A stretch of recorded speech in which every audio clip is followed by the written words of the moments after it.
ஐந்தாம் தமிழர் சங்க நேயர்கள் அனைவருக்கும் வணக்கம்.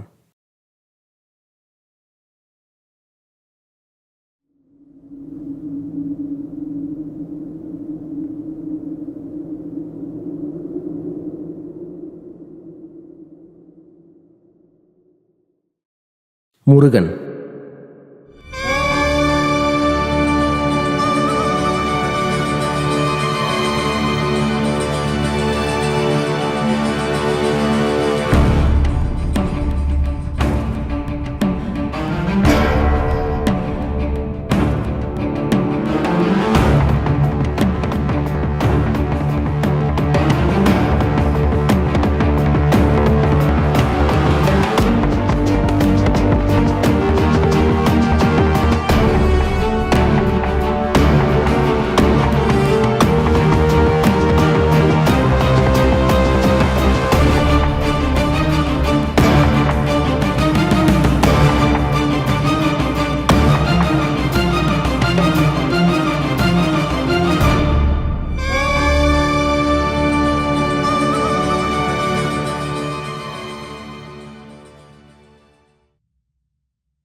பத்தாயிரம் ஆண்டுகளுக்கு முன்பு குமரிகண்ட அழிவிலிருந்து தமிழர்களை காத்த குமரன்தான் முருகன்.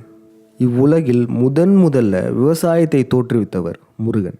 குமரிகண்ட அழிவிலிருந்து தப்பித்து இப்ப இருக்கிற இலங்கைக்கு வந்துட்டோம்.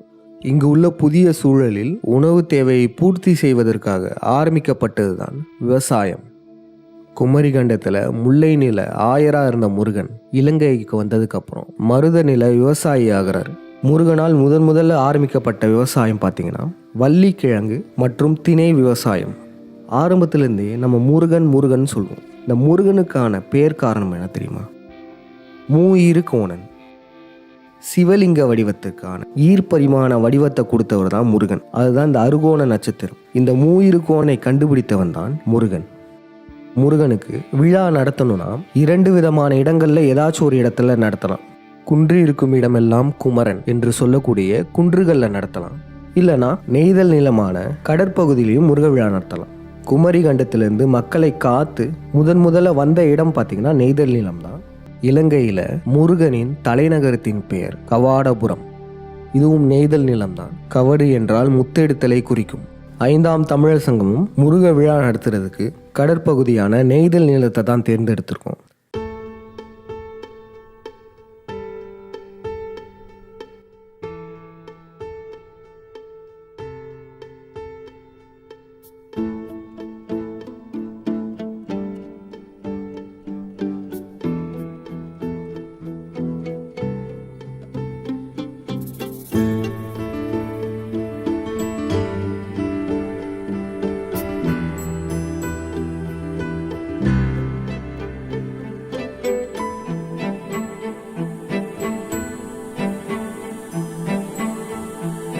முருகனுக்கு முத்துக்குமரன்ற ஒரு பெயர் இருக்குல்ல. இந்த பெயர் காரணம் என்னன்னா, முருகன் முத்தெடுத்தவர், மேலும் குமரி கண்டத்திலிருந்து மக்களை காத்தவர்.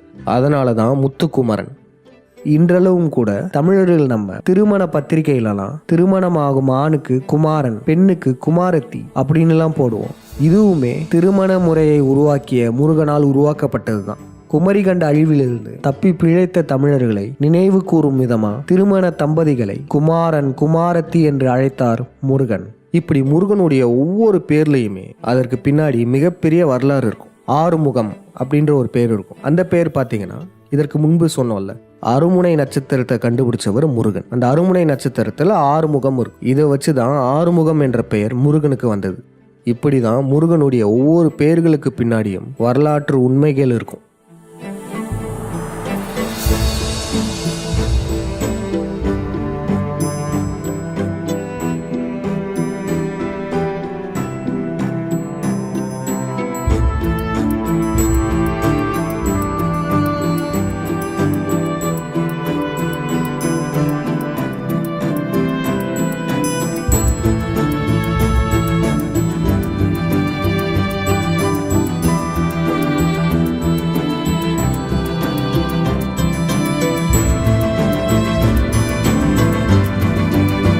விழுப்புரம் மாவட்டம் கூனிமேடு என்ற கிராமத்தில் கடற்கரை ஓரம் நம்ம விழா நடத்தினோம்.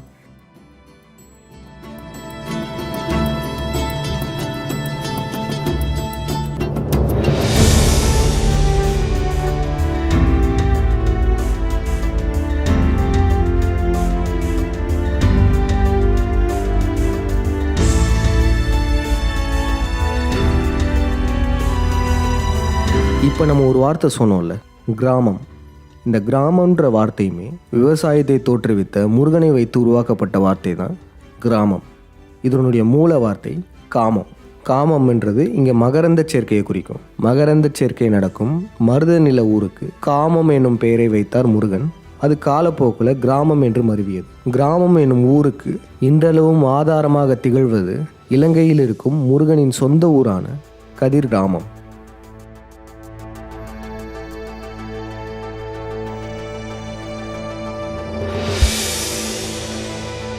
நம்ம விழா நடத்தப்பட்ட நாள் பார்த்தீங்கன்னா தை மாதம் 16ஆம் நாள், ஆங்கில நாட்காட்டிப்படி 6ஆம் தேதி 1ஆம் மாதம் 2023. திருத்தப்பட்ட நாட்காட்டியின்படி இது தை மாதத்தை குறிச்சிருக்கும்.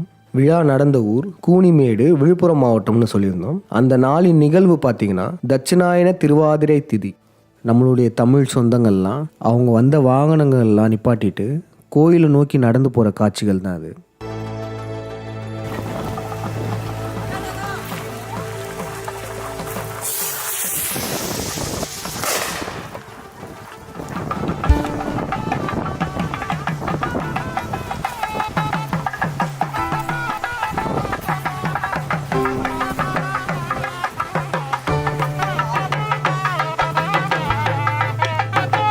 இந்த விழத்தை பார்த்துட்டு இருக்க பலருக்குமே கேள்விகள் எழும்.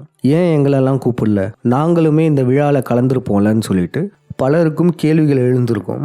இந்த முருகப் பெருவிழா பார்த்தீங்கன்னா வழிகாட்டு திருவிழா. அப்படின்னா என்ன? பல நூற்றாண்டுகளாக இந்த பிண்டாரிகளால், இந்த யூத பிராமணர்களால் முருகனுடைய உண்மையான வரலாறு மறைக்கப்பட்டுருச்சு. யார் முருகன்றதுக்கான ஆதாரங்கள் அனைத்தையுமே அழிச்சினாங்க. அதுக்கப்புறம் இந்த சத்தியுகத்தில் பாண்டியனையாவால் முருகனுடைய வரலாற்றை துல்லியமாக மீட்டெடுக்க முடிஞ்சது. முருகன் என்பவர் பல வித்தைகளை, பல தொழில்நுட்பங்களை கண்டுபிடிச்சிருக்காரு. அவருக்கு கீழே ஒரு பெரிய யூனிவர்சிட்டியே இருந்திருக்கு. நம் சித்தர் முருகன் ஒரு சயின்டிஸ்ட். அனைத்து துறைகளிலுமே சிறந்து விளங்கியிருக்காரு. அவர் ஒரு சூப்பர் ஸ்டார். இந்த காலகட்டத்தில் நடிகர்களுக்கும் கூத்தாடிகளுக்கும் அடிச்சுக்கிட்டு இவர் தான் தலைவர், அவர் தான் தலைவர்னு போலிகளுக்காக சண்டை போட்டுட்ருக்காங்க. ஆனால் உண்மையான ரியல் சூப்பர் ஸ்டார் நம்ம தலைவர் முருகன் தான். அப்படிப்பட்ட முருகனுக்கு பல நூற்றாண்டுகளுக்கு பிறகு அவர் யாருன்னு தெரிய வந்து அவருக்கு விழா எடுத்தது தான் இந்த முருகப் பெருவிழா. இந்த விழா வழிகாட்டு திருவிழா.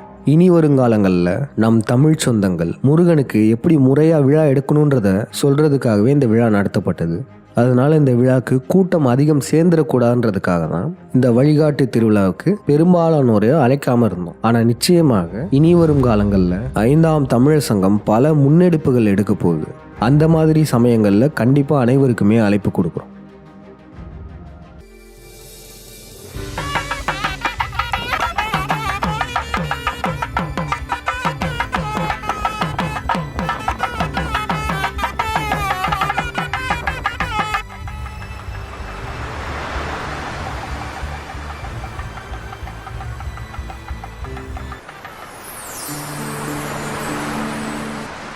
நம்ம முன்பு சொல்லியிருந்தோம்ல, குமரிகண்ட அழிவிலிருந்து தமிழ் மக்களை காப்பாற்றி பாதுகாப்பான இடத்துக்கு வந்துட்டாரு. அதுதான் இப்போ இருக்கிற இலங்கை. குமரிகண்ட அழிவுக்கு அப்புறம் தான் முருகன் விவசாயத்தை ஆரம்பிக்கிறாரு. அப்போ அதுக்கு என்ன பண்ணணும்? விவசாய நிலங்களை உருவாக்கணும். அந்த காலகட்டத்தில் குறிஞ்சி, முல்லை, நெய்தல் திணைகள் தான் இருந்துச்சு. புதுசாக மருத நிலத்தை உருவாக்கணும். விவசாய நிலத்தை உருவாக்குவதற்காக முல்லை நிலமான காடுகளை அழிக்க வேண்டியது இருந்துச்சு. ஏன்னா முழுக்க முழுக்க காடுகளாக தான் இருக்கும். மருத திணையை உருவாக்குவதற்கு குறிப்பிட்ட காட்டு நிலப்பரப்பை சுத்தம் செய்தாங்க. அப்படி விவசாயத்திற்காக காடுகளை அழிக்கும் தருவாயில் வந்த போர் தான் இந்த சூரசம்ஹாரம். தரையில் வாழ்ந்த மக்களுக்கும் மலையில் வாழ்ந்த மக்களுக்கும் இடையே போர் வந்துச்சு. இதில் முருகன் வெற்றி அடைஞ்சிட்டாரு. போரில் வெற்றி பெற்ற முருகன் மலை மக்களை அரவணைத்து கொண்டார். இந்த போருக்கு அப்புறம் காட்டை அழிக்கணும்ல, இதுக்கு காட்டில் உள்ள மரங்களுக்கு தீ வைக்கணும். கார்காலத்தில் விவசாய நிலத்திற்காக பனங்காட்டிற்கு தீ வைத்த நிகழ்வு தான் கார்த்திகை தீபம். அதற்கு சான்றாக இன்றளவும் சொக்கப்பனையெல்லாம் கொளுத்துவாங்க கார்த்திகை தீபம் சமயத்தில். முருகனுக்கு கார்த்திகேயன் என்ற பெயர் வந்ததுக்கான காரணமும் இப்போ சொன்ன இந்த வரலாறு இருக்கும். கார்காலத்தில் காட்டிற்கு தீ வைத்து இலங்கையில் முதலில் விவசாயத்தை தோற்றுவித்தவர் முருகன். இந்த விவசாய நிலங்களை தோற்றுவித்ததுக்கு அப்புறம் தான் தமிழர்களின் வளர்ச்சி அபரிதமாக இருந்துச்சு. காரணம் முன்பே சொன்னது போல தான், உணவு பற்றாக்குறையே இல்லை, நாடு செழிப்பாச்சு, மக்களுக்கு பிரச்சனைகள் குறைஞ்சது. இதன் விளைவா ஆன்மீகத்திலையும் சரி, அறிவியல்லையும் சரி, நாகரிக வளர்ச்சியிலையும் சரி தமிழர்கள் அடுத்த கட்ட நிலைக்கு செல்ல ஆரம்பிச்சிட்டாங்க.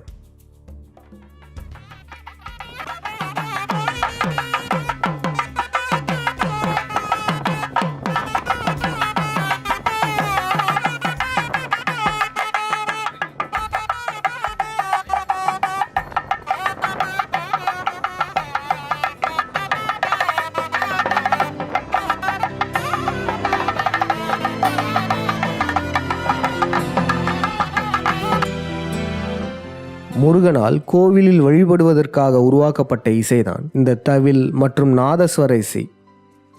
முருகன் கண்டுபிடித்த இசை கருவிகள்லாம் பாருங்களேன், பெரும்பாலும் மரங்களால் செய்யப்பட்ட கருவிகளாக இருக்கும். இந்த தவில தவிர இந்த நாதஸ்வரமாக இருக்கட்டும், ஹார்மோனிய பெட்டியாக இருக்கட்டும், யாழாக இருக்கட்டும், இது போன்ற பெரும்பாலான கருவிகள் அனைத்துமே மரங்களால் செய்யப்பட்டவைகளாக இருக்கும். இதன் மூலமும் முருகன் கொல்லாமையை வலியுறுத்தினார்ன்றதை நம்மளால புரிஞ்சுக்க முடியுது. முருகன் கொல்லாமையை வலியுறுத்தினாரே தவிர வற்புறுத்தவில்லை. அப்புறம் நம் விழாவிற்கு ஒரு காளை மாடு வரவழைக்கப்பட்டது.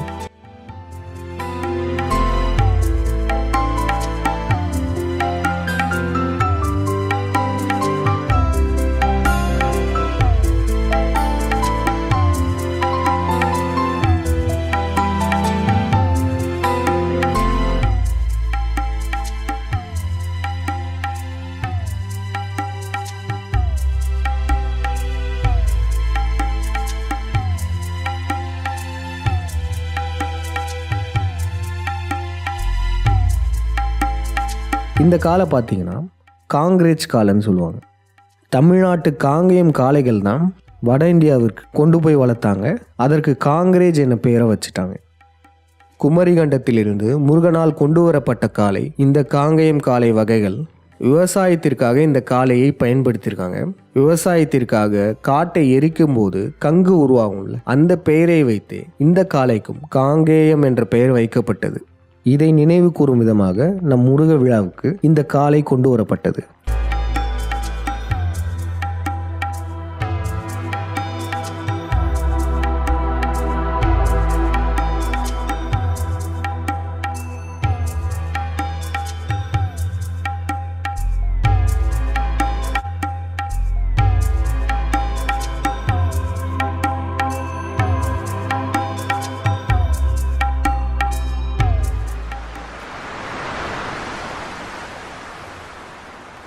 நம்ம முருகப்பெருவிழா நடைபெற இந்த கடற்கரை ஓரத்திலேயே ஆழியப்பன் என்ற ஒரு கோயிலும் சப்தகனிகளுடைய கோயில்களுமே இருந்துச்சு. இவைகள் நம் முருகப்பெருவிழாவுக்கு மேலும் சிறப்பை கொடுத்துருக்கு.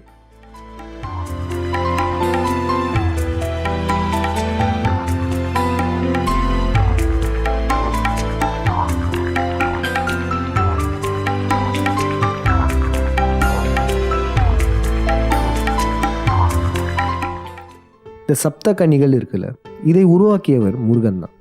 ஆசீவக கடவுள்களான சப்த கன்னிகள் அனைத்துமே தத்துவார்த்த தெய்வங்கள்.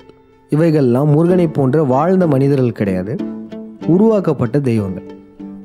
சப்த கன்னிகள்ன்றது வாழ்க்கையின் படிநிலைகளை குறிக்கும். ஆசீவக நிறத்திற்கு ஏற்ப 7 கன்னிகள் இருக்கும். கருப்பு காளியிலிருந்து, நீலம் நீலாம்பிகை, பச்சை நிறம் பச்சையம்மன், சிகப்பு லட்சுமி, மஞ்சள் நிறத்திற்கு கனகவல்லி, வெள்ளை நிறத்திற்கு சரஸ்வதி, கடைசியாக நிர்வாணம் எய்துவதை குறிக்கும் நீர் வண்ணத்திற்கு கங்கையம்மன். இது போன்ற 7 தெய்வங்களை முருகன் உருவாக்கினார். இவைகள் தத்துவார்த்த தெய்வங்கள்னு சொல்லியிருக்கோம். எதற்கு இவைகளுக்கு பெண் வடிவங்கள் கொடுக்கணும்? அந்த காலகட்டத்தில் பார்த்தீங்கன்னா ஆன்மீகத்தில் சித்தர்களை போன்று மலைகளில் காடுகளெல்லாம் தவம் பண்ணுறதுக்கு பெண்களுக்கு ரொம்பவும் கடினமாக இருக்கும். இதனால் பெண்கள் பலரால் சித்தர்களாக ஆக முடியல. இப்படியே போச்சுன்னா ஒரு காலகட்டத்தில் பெண்களை ஆண்கள் மதிக்க தவற வாய்ப்பு இருக்கு. அதனால எதிர்காலத்திலையும் பெண்களை மதிப்பதற்காகவே பெண்கள் உருவில் சப்தகன்னிகளை உருவாக்கினார் முருகன். அப்பனா பார்த்துக்கோங்க, இவ்வுலகின் முதல் பெண்ணியவாதி முருகன். இதனுடைய தாக்கம் இன்றளவும் பல ஆயிரம் ஆண்டுகளுக்கு பிறகும் பெண்களுக்கு முருகனை ரொம்ப ரொம்ப பிடிக்கும். நம்ம விழாவிற்குமே திருமணமான பெண்கள், கர்ப்பிணி பெண்கள், குழந்தைகள் வைத்திருக்கும் பெண்கள், வயதான பெண்கள், இவங்க எல்லாம் ஆர்வத்துடன் கலந்து கொண்டதை நம்மளால பார்க்க முடியுது.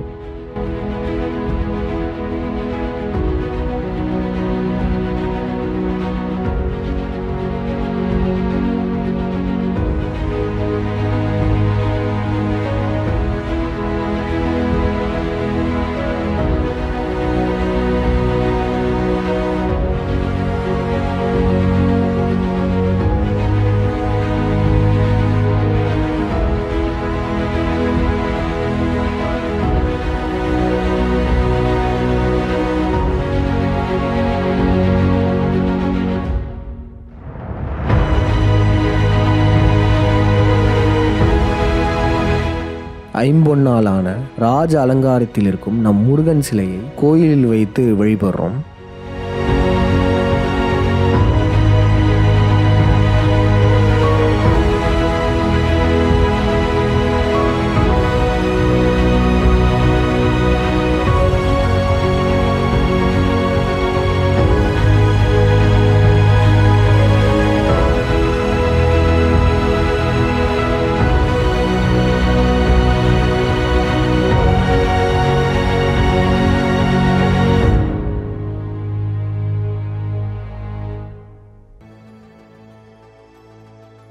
நம்ம விழாவில் அந்த ஊர் தலைவர்களுமே கலந்துக்கிறாங்க.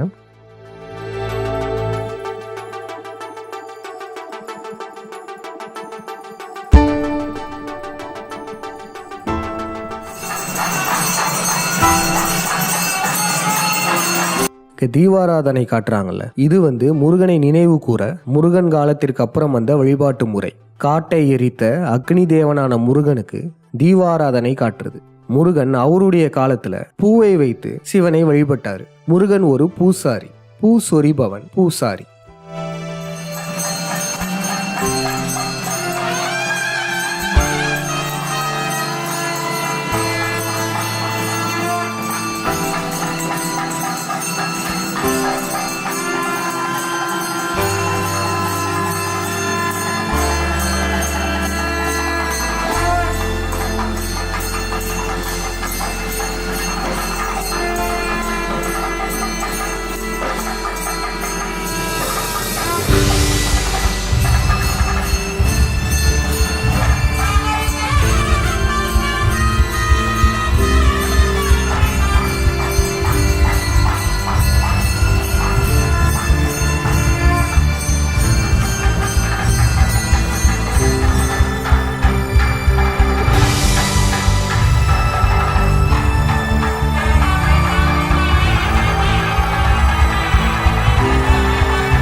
நம்மள ஒரு தரப்பு மக்கள் முருகனை தூக்கிட்டு கோயிலை சுற்றி வராங்க.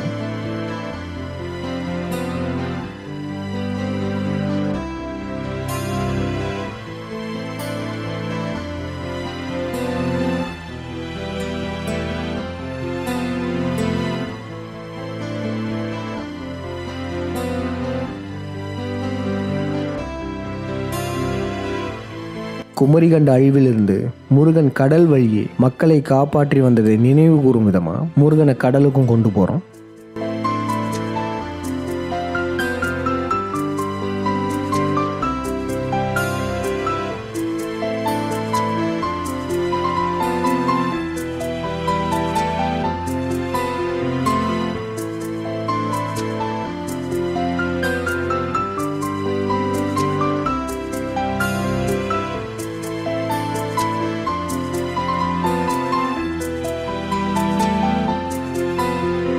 நம் சங்க உறவுகள் முருகனுக்கு வேண்டிக்கிட்டு நம்ம முருக விழாக்காக மாலை போட்டிருந்தாங்க. அவங்களுக்கெல்லாம் அழகு குத்துறதை இப்போ நம்மளால் பார்க்க முடியுது. முருகனால் கண்டுபிடிக்கப்பட்ட இந்த போர் கலைகளை நினைவு கூற முருகனின் வேலால் அழகு குத்தும் நிகழ்ச்சி நடைபெற்றது.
ஒரு புறம் நம் மக்கள் முருகனை தூக்கிட்டு ஊர்வலம் வந்துட்டு இருக்க இந்த நிலையில மற்றொரு புறம் நம் மக்கள் ஆர்வமா மதிய உணவுகளை தயார் செஞ்சுட்டு இருந்தாங்க.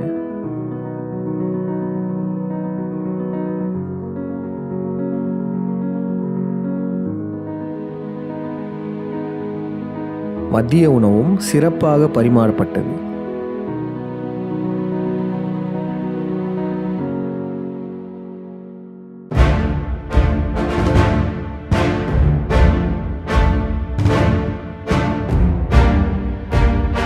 முருகன் ஒரு அகிம்சாவாதி. எந்த அளவுக்கு அகிம்சாவாதியாக இருந்தார்னா, போர்க்கலைகளை உருவாக்கியவரே முருகன் தான். அனைத்து போர்க்கலைகளையுமே தெரிந்தும் அமைதியை விரும்புகிறவர் முருகன். அப்படிப்பட்ட அமைதியை விரும்பும் அகிம்சாவாதி தான் முருகன். அந்த காலகட்டத்தில் மக்களிடையே தேவையற்ற சண்டைகள் நடக்கும். உணவுக்காக இருக்கலாம், இல்லை வேற பல காரணங்களாகவும் இருக்கலாம். நான் பெரிய ஆளா நீ பெரிய ஆளான்னு காமிக்கிறதுக்காகவே சண்டைகள் நடக்கும். இப்படிப்பட்ட தேவையற்ற சண்டைகளையும் அதனால உயிர்கள் பலியாகிறதையும் தடுக்கிறதுக்காகவே முருகனால் உருவாக்கப்பட்டது தான் விளையாட்டு போட்டிகள். எதுக்குப்பா தேவையில்லாமல் சண்டை போட்டுட்டு ரத்த காயப்படுறது, உயிர் பலியாகிறது, இதெல்லாம் தேவையே இல்லை. ரெண்டு தரப்பும் வாங்க, விளையாட்டு போட்டிகளில் பங்கு பெறுங்க. உங்களுடைய உடல் வலிமையும் மன வலிமையும் இதில் காமிங்க, போட்டியில் வெற்றி பெறுங்க. இப்படிலாம் சொல்லி தான் சண்டைகளை தவிர்ப்பதற்காகவே முருகனால் முதல்ல உருவாக்கப்பட்டது இந்த விளையாட்டு போட்டிகள். முதலில் மக்களிடையே அமைதியும் சமாதானமும் ஒற்றுமையுடன் வாழ்வதற்காகவே முருகனால் உருவாக்கப்பட்டது தான் இந்த ஒலிம்பிக் போட்டிகள், விளையாட்டு போட்டிகள்லாம். அந்த ஒலிம்பிக் கொடியை பார்த்தாலே தெரியும், முழுக்க ஆசி வகை வண்ணங்களால் ஆனது. கருப்பு நிறம், நீல நிறம், பச்சை, சிகப்பு, மஞ்சள், அப்புறம் வெள்ளை நிறம். இது அப்படியே முருகனால் உருவாக்கப்பட்ட ஆசி வகை வண்ணங்கள் தான். நம்ம முருகனை பாருங்களேன், மூர்க்கமா காட்டு மிராடித்தனமா ஒருத்தர் அடிச்சுக்க கூடாதுன்னு சொல்றதுக்காகவே, அவங்கள ஒழுக்கப்படுத்துறதுக்காகவே இந்த விளையாட்டு போட்டிகளை ஆரம்பிச்சிருக்காரு. விளையாட்டில் வெற்றி பெற்றவங்களுக்கு கப்பல் வடிவத்தை பரிசாவும் கொடுத்துருக்காரு. கப்பல் வெற்றியை குறிக்கும் குறியீடு. குமரி கண்ட அழிவிலிருந்து மக்கள் பாதுகாப்பாக வர்றதுக்கு, உயிர் பிழைத்ததற்கு காரணமே இந்த கப்பல் தான். இந்த கப்பல் தான் வெற்றியின் குறியீடு. இப்போ இதை தான் கப்புன்னு சொல்லி கொடுத்துட்ருக்கோம். இந்த கப்பலாம் பாருங்களேன், அப்படியே கப்பல் வடிவத்திலேயே தான் இருக்கும். இப்போ சொன்ன இந்த வரலாற்றை மக்களிடம் கொண்டு சேர்ப்பதற்காகவே 5ஆம் தமிழர் சங்கம் இந்த முருக விழாவில் விளையாட்டு போட்டி நடத்தணும்.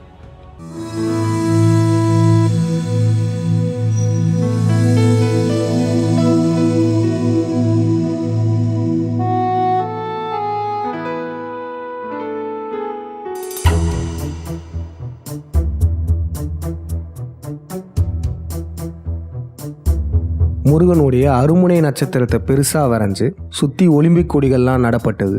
ஒலிம்பிக்கை கண்டுபிடித்தவர் முருகன் என்பதற்காகவே இந்த கொடிகள் நடப்பட்டது. இந்த அருமுனை நட்சத்திரத்தின் நடுவில் கபடி போட்டி நடத்தப்பட்டது. இந்த கபடி விளையாட்டை முதல்ல கண்டறிந்தவர் முருகன் தான். இந்த விளையாட்டு வேற ஒன்றும் இல்லைங்க, கடலில் முத்து எடுப்பதற்கான ஒரு ட்ரைனிங் தான். கவடு என்ற வார்த்தையிலிருந்து கபடி என்ற வார்த்தை வந்தது. கவடுனா வேற ஒன்றும் இல்லை, அந்த முத்து இருக்கிற அந்த சிப்பி தான். கடலில் முத்தெடுக்கணும்னா என்னென்ன பண்ணணும்? மூச்சை பிடிக்கணும், மூச்சை தம் பிடிச்சு உள்ளே போய் இறங்கணும். மூச்சு அடக்கிட்டு இருக்கனால குறிப்பிட்ட நேரத்தில் முத்து எடுத்துகிட்டு மேலே வந்துடணும். அதனால் விரைவாக செயல்படணும்.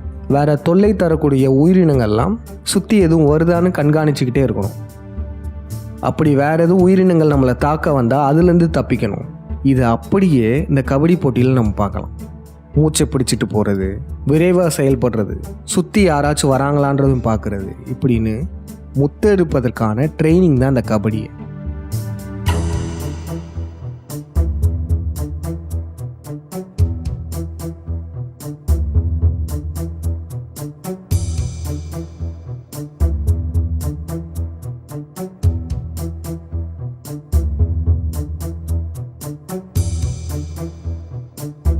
ஒரு புறம் இந்த கபடி போட்டிகள் நடந்துட்டு இருக்க, மறுபுறம் பார்த்தீங்கன்னா வளைகாப்பு நிகழ்ச்சி நடந்துட்டு இருந்துச்சு. நம்ம விழாலேயே மிகவும் சிறப்பான ஒன்று இந்த வளைகாப்பு நிகழ்ச்சி தான். இதை உருவாக்கியவர் முருகன். முருகன் ஒரு சிறந்த மருத்துவர்னு நம்ம எல்லாருக்குமே பலருக்கும் தெரியும். ஆனால் அவர் மிகச்சிறந்த குழந்தை நல மருத்துவராக இருந்திருக்காரு.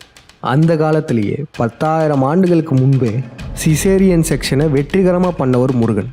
இந்த காலத்தில் பணத்துக்காக எல்லாருக்கும் பண்ணுறாங்க, இப்படிலாம் இல்லை. அந்த காலத்தில் இக்கட்டான சூழ்நிலையில் தாயையும் சேயவும் காப்பாற்றியே ஆகணுன்றதுக்காகவே உருவாக்கப்பட்டது தான் இந்த சிசேரியன். ஆனால் இது இப்போ பிஸ்னஸ் ஆயிடுச்சு. காரணம் மருத்துவம் வியாபாரமாக ஆகிட்டுருக்கு. இப்படி குழந்தைகளுக்காகவே முருகன் பல அறிவியல் சார்ந்த விடயங்கள்லாம் செஞ்சிருக்காரு. அதில் ஒன்று தான் இந்த வளைகாப்பு.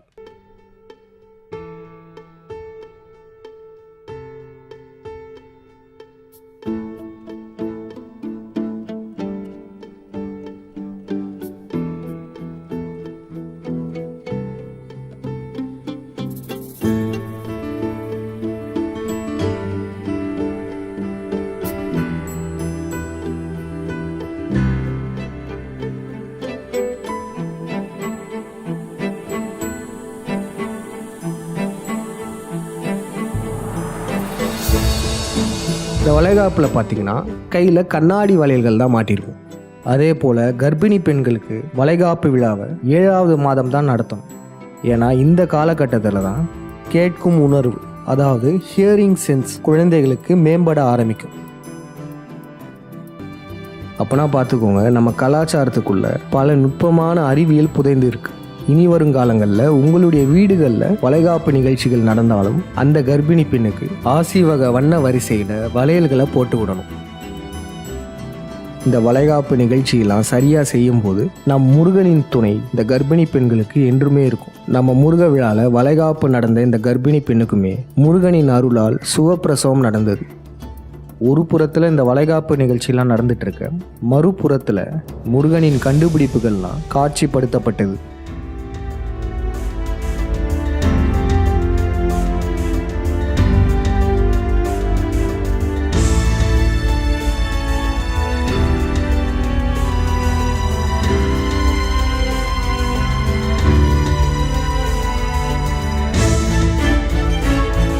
மக்களுமே முருகன் காலத்து டெக்னாலஜிகளெல்லாம் பார்த்து ஆச்சரியப்பட்டாங்க. அந்த காலத்திலே இவ்வளோ டெக்னாலஜி இருந்திருக்குமான்றது ஆச்சரியமாக இருந்துச்சு. காரணம், அந்த அறிவியல் தொழில்நுட்பங்களை பற்றின புரிதல் கம்மியாக இருக்குது. இப்போ எடுத்துக்காட்டுக்கு பார்த்தீங்கன்னா, முருகன் காலத்திலேயே டெலிஃபோனுடைய ஆரம்ப நிலை கண்டுபிடிக்கப்பட்டது அப்படின்னு சொல்லிட்டோம். அந்த காலத்திலேயே 10,000 ஆண்டு காலத்துக்கு முன்பே டெலிஃபோன் எப்படி இருந்திருக்கும் அப்படியெல்லாம் ரொம்ப ஆச்சரியப்பட வேணாம். அந்த காலத்துக்கெல்லாம் இது சாதாரண தொழில்நுட்பம். 2 ஸ்பீக்கர் எடுத்துட்டு எந்த ஒரு பேட்டரி கனெக்ஷனுமே இல்லாமல் வெறும் வயரை வச்சே கனெக்ட் பண்ணிட்டோன்னா ஒரு முனையில் பேசுகிறவங்களது மற்ற ஒரு முனை ஸ்பீக்கர் வச்சுருக்கவங்களால கேட்க முடியும். அவ்வளவுதான். இப்போ முருகர் கண்டுபிடிச்ச கேட்குதுலேருந்து பேசிக்கிட்டு இருக்கோம். பேசுறது நல்லா கேட்குது. இதில் வந்து பேசணும், இதில் வந்து காதை வச்சுக்கிறோம். இதில் வந்து பார்த்தீங்கன்னா நமக்கு எந்த ஒரு எலக்ட்ரிசிட்டியும் எந்த ஒரு இதுவுமே இல்லை.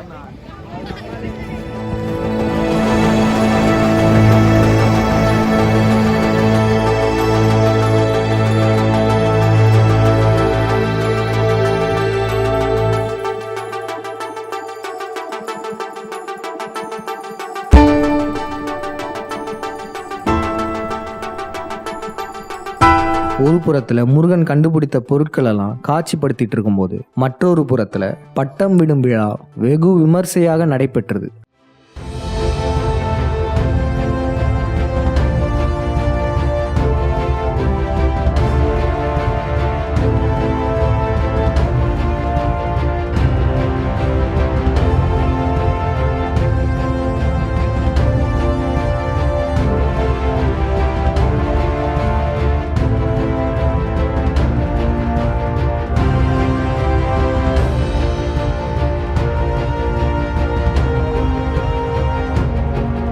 நம்ம 60 பட்டங்களை வானத்தில் பறக்க விட்டோம். ஒவ்வொரு பட்டத்திலையுமே முருகனின் கண்டுபிடிப்புகள், முருகனை குறித்த பொருட்கள் அவைகளெல்லாம் ஸ்டிக்கராக பட்டத்தில் ஒட்டியிருந்தோம். இப்போ இந்த பட்டத்தில் பார்த்தீங்கன்னா கர்ப்பிணி பெண்களின் சிசரியன் செக்ஷன், இதை கண்டுபிடிச்சவர் முருகன். இந்த பட்டம் பார்த்தீங்கன்னா குண்டலினி யோக நுணுக்கங்களை வழிமுறைப்படுத்தியவர். இது போன்ற ஸ்டிக்கர்ஸ் எல்லாம் ஒட்டி 60 பட்டங்கள் வானத்தில் பறக்க விடப்பட்டது.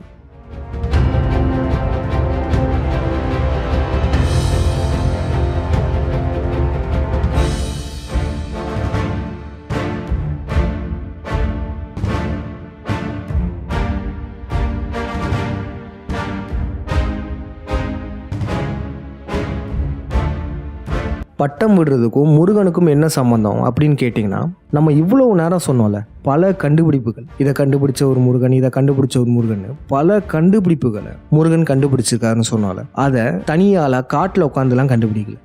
குருகுலம்னு சொல்லப்படுற ஒரு யூனிவர்சிட்டியே இருந்திருக்கு. 2ஆம் தமிழ் சங்கத்தை தோற்றுவித்தவர் முருகன். தமிழ் சங்கம்னா வெறும் மொழி ஆய்வு மட்டும் பண்ணலை, தமிழின வளர்ச்சிக்காக அனைத்து விதமான ஆய்வுகளுமே செய்வாங்க. முருகனின் தலைமையில் குருகுலங்களில் பல விஞ்ஞான கண்டுபிடிப்புகளை கண்டுபிடித்துள்ளனர். இந்த குருகுலத்தில் பயில்ற மாணவர்கள் இருக்காங்கள்ல, அவங்களுடைய படிப்பை முடிச்சுட்டு வெளியே வரும்போது பார்த்தீங்கன்னா மிகவும் முழுமையடைந்த மனிதர்களாக இருப்பாங்க. குண்டலினி எழுப்பியவர்களாக இருப்பாங்க. இந்த குண்டலினியை குறிப்பதற்காக தான் அந்த வானத்தில் பட்டம் விடுறது. இந்த பட்டம்ன்றது பார்த்தீங்கன்னா பாம்பின் குறியீடாக இருக்கும். இது வானத்தில் பறக்க விடுறது எதுக்குன்னா, குருகுல மாணவர்களுக்கு குண்டலினி சக்தி எழும்பி பிரபஞ்சத்துடன் தொடர்பு கொள்வதை குறிக்குது. இப்போ வரையும் கூட இந்த யூதர்களால் பட்டமளிப்பு விழாலாம் நடக்கும். சம்பந்தமே இல்லாமல் தலையில் பட்டத்தின் வடிவத்தில் ஒரு கேப் மாட்ட சொல்லுவாங்க. அதுக்கப்புறம் சம்பந்தமே இல்லாமல் அந்த கேப்பை தூக்கி போடுற மாதிரி ஃபோட்டோலாம் எடுப்பாங்க. இது முழுக்க முழுக்க முருகனால் உருவாக்கப்பட்ட பட்டம் விடும் திருவிழாவை மறைமுகமாக குறித்தது தான் இதெல்லாம். குருகுல மாணவர்கள் அவர்களின் படிப்பை முடித்ததற்கப்புறம் அவர்கள் குண்டலினி எழுப்பி ஞானம் அடைந்ததை குறிப்பதற்காக இந்த பட்டம் விடும் திருவிழா முருகனால் நடத்தப்பட்டது. ஆசி வகை நிறங்களை வச்சு 7 பட்டங்கள் ஒன்றாக வானத்தில் பறக்க விடப்பட்டது. இந்த காட்சிகளை இப்போ பாருங்கள்.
அதுக்கப்புறம் மாலை நேரத்தில் முருகனுக்கு பூஜை நடத்தப்பட்டது.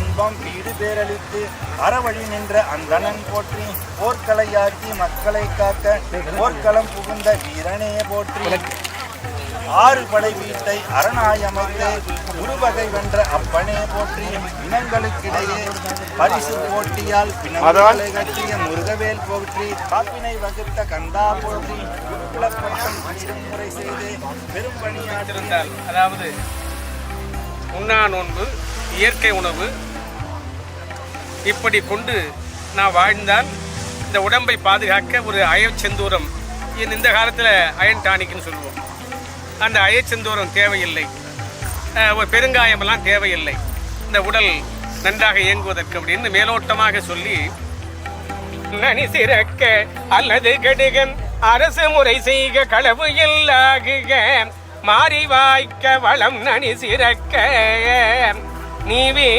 அத்தி போல் தளிர்த்து ஆள் போல் தழைத்து அரசு போல் படர்ந்து அருகு போல் வேரோடி மூங்கில் போல் சுற்றமுசியாமல் வாழ்வீரே.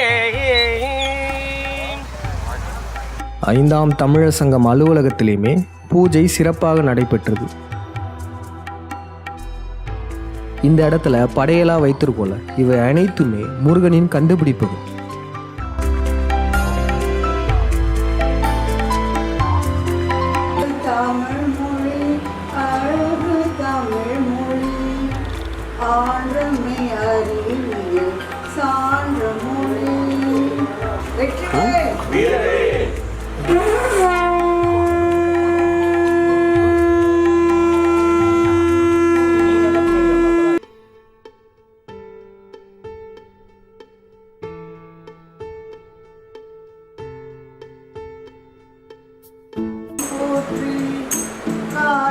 படையுடன் காவடி எடுத்த வேலாயுதனே வேலனே போற்றி.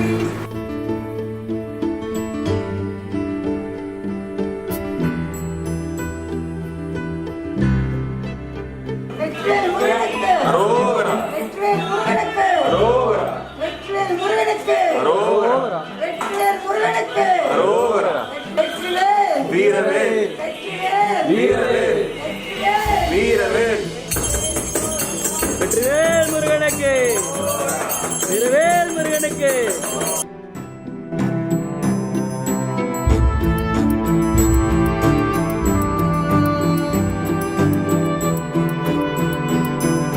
கடைசியாக சிலம்பம் சுற்றும் நிகழ்ச்சி நடந்தது. காட்டை கொளுத்திய கார்த்திகேயனை நினைவு கூற நெருப்புடன் சிலம்பம் சுற்றப்பட்டது.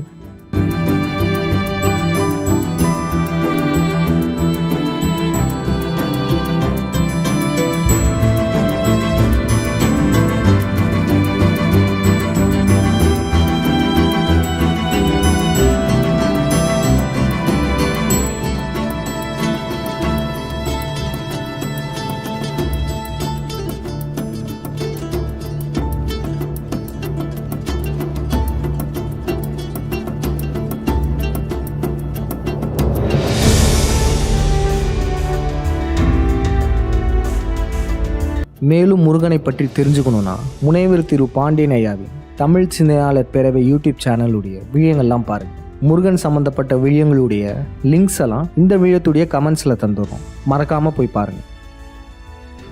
பல நூற்றாண்டுகளுக்கு பிறகு முருகன் யாருன்னு தெரிஞ்சு முருகனுக்காக தமிழ்நாட்டில் தமிழர்களால் எடுத்த விழா தான் இந்த முருகப் பெருவிழா. இனி வரும் காலங்களில் உலகெங்கும் வாழும் தமிழ் சொந்தங்கள் இது போன்ற முருகப் பெருவிழாவை சிறப்பாக நடத்தணுன்றதை கேட்டுக்கொள்கிறோம். விழா சம்பந்தமா எதுவும் சந்தேகனாலும் 5ஆம் தமிழர் சங்கத்தை தொடர்பு செஞ்சு சந்தேகங்களை கேட்டு தெரிஞ்சுக்கலாம். இது சத்திய யுகம். இந்த பிண்டாரிகள் இத்தனை ஆண்டு காலமாக நம் வரலாறை மறைச்சு வச்சிருந்தாங்க. அது எல்லாமே ஒன்று ஒன்றா தெரிய வந்துட்டு இருக்கு. நம்ம கடந்த கால வரலாறு தெரிஞ்சாதான் நாம யாரு, நம் தமிழ் நம் எப்படிப்பட்டதுன்றதை தெரிஞ்சாதான் நம் எதிர்காலத்தை மாற்றி அமைக்க முடியும். அது இந்த சத்திய யுகத்தில் முருகனின் அருளால் கூடிய விரைவில் நம் கண்முன்னே நடக்கும். இவ்வுலகில் வாழும் அனைத்து தமிழ் நல்லுள்ளங்களுக்கும் முருகனின் அருள் கிடைக்கட்டும். இந்த சத்திய யுகத்தில் முருகனின் துணை கொண்டு தமிழர்கள் நாம் அடிமை தலையிலிருந்து விரைவில் விடுபடுவோம். நன்றி, வணக்கம்.